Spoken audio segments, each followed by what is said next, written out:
Hello and welcome back. Today we're reacting to some more real life lore, how the world map looks wildly different than you think.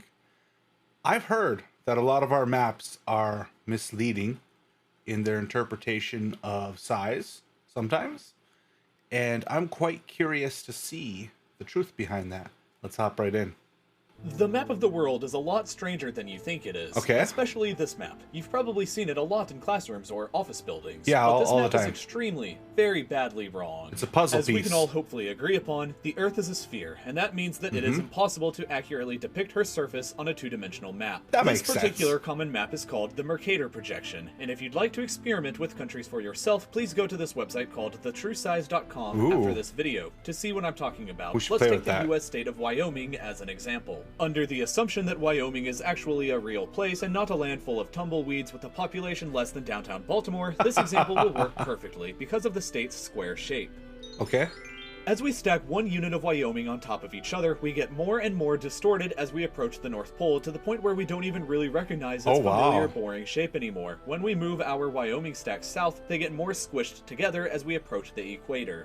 This will happen with every other landmass in the world, but first, let's take a look at some other US states. They say that everything is bigger in Texas, but what is Texas itself bigger than? Moving the borders over to Europe, the answer may surprise you. Texas is much bigger than Spain and Portugal put together, and is also even bigger than France. But Texas is only the second biggest US state behind Alaska, which seems absolutely gargantuan at the top of our map. But while Alaska is large, it isn't that large. Taken down to the US mainland, it compares like this, and taken to Europe, it looks like this. And while we're here in Europe, let's take the time to understand how much bigger Europe seems than what it actually should be. Let's start by taking France and moving it down to Africa to get our first glimpse at this. The United Kingdom seems pretty large as well, but let's take India and move it over to see just how small it really is. The United Kingdom is actually smaller than quite a lot of places in the world that you might not expect. Places like Japan, the Philippines, Sumatra, Madagascar,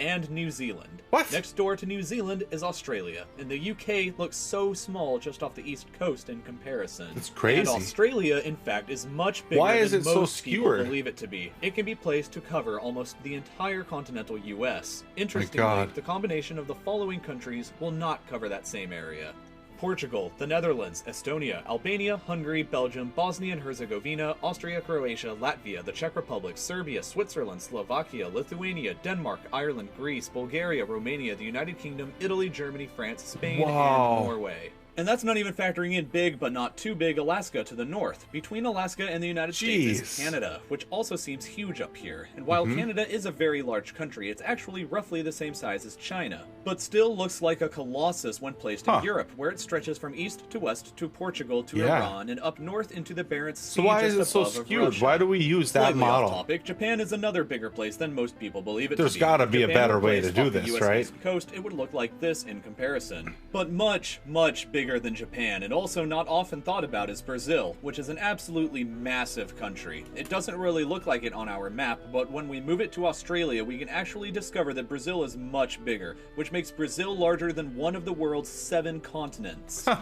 So, okay, I have a burning question though. They were showing it that land masses get larger the further up north they get, and smaller the further south that they get. I don't believe they explicitly said this, but they meant up until the equator, right? And then from the equator down south, then it starts getting bigger again, right? Because it doesn't make sense for that not to be the case.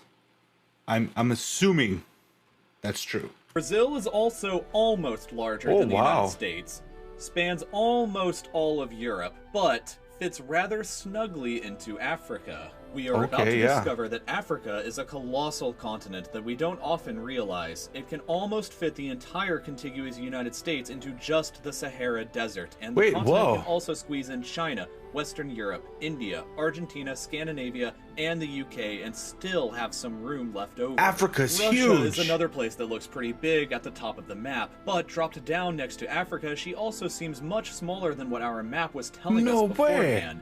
While we're still here in Africa, the Democratic Republic of the Congo used to be a colony of Belgium, but Belgium, in comparison, looks like this. Finally, we need to look at a few other places on the map to the north and the south. Let's start with Sweden, which looks big, but this is blowing my mind. It really is. We see that it actually isn't. Iceland also seems like a large island, but it's actually roughly the same size as Tasmania, just south of Australia. And finally, we have the white elephant in the room of Greenland, which towers like a behemoth at the top of the map. Yeah. Greenland masquerades as being a continent in her own right, looking bigger than Australia, South America, and being comparable to North America. But in reality, Greenland is much, much smaller. The globe reveals Greenland to be the island that she pretends that she isn't, and we get a much more accurate depiction this time when we compare her to Australia, South America, and North America. Wow. And of course, we can't forget about the most shy continent in the world that everybody always forgets about, Antarctica, who spends her time hiding away at the bottom of the map. And Antarctica is huge, isn't it? Most people don't really have a good understanding of the size of Antarctica, which could probably go either way between being larger or smaller than you think. But the truth is, Antarctica is a huge continent. It is much bigger than Australia.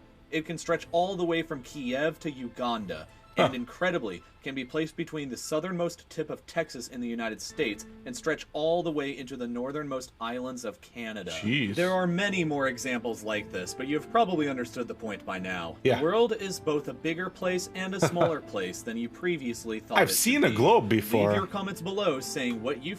It's just that, you know, you spend a lot more time seeing the 2D representation of it in school, in your textbooks and on the posters on the walls. You don't spend nearly as time, at least in the schools that I grew up in, looking at a globe. So some of those comparisons, while I'm sure you could look at a globe for 5 seconds and see the difference, are kind of surprising in hindsight, just because that's not what I'm used to looking at. Wow. Russia and Africa were the two biggest surprises to me. Russia is not nearly as large as I thought it was, geographically speaking.